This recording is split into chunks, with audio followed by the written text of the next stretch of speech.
मुझे माफ कर देना, मैंने तुमसे बहुत बुरे अंदाज में बात की थी।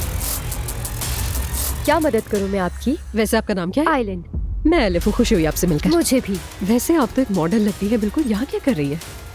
बेटा तुम यहीं पढ़ोगे, मुझे ज़ैनब मैडम से मिलना है। अब न्यू एडमिशन्स की रिस्पॉन्सिबिलिटी हमारे नए जर्नल मैनेजर की है। दुआ, तुम्हारी अम्मी को स्कूल से निकाल दिया है क्या? लगता है तुम्हारी अम्मी ने तुम्हें नहीं बताया कि उन्हें निकाल दिया गया है। हाँ बोलो दुआ। क्या स्कूल से निकाल दिया है आप? ऐसा कुछ भी नहीं हुआ दुआ। मैंने आज रात डिनर पर बाबा को भी बुलाया है। तुम्हारे बाबा आने वाले थे, नहीं आए? आ जाएंगे कुछ देर में। मुझे आने में थोड़ी देर हो गई। मैं ज़ैनब और उमर को मुबारकबाद देना चाहता हूँ, और एक मुबारकबाद आपसे भी चाहूंगा, क्योंकि मैं और लैला भी शादी कर रहे हैं। उमर प्लीज, उमर। उमर के हाथ उठाने से पहले मैं मैते से कुछ जरूरी बातें कहना चाहूंगा। इस हद को पार मत करना। अगर करती तो क्या करोगे?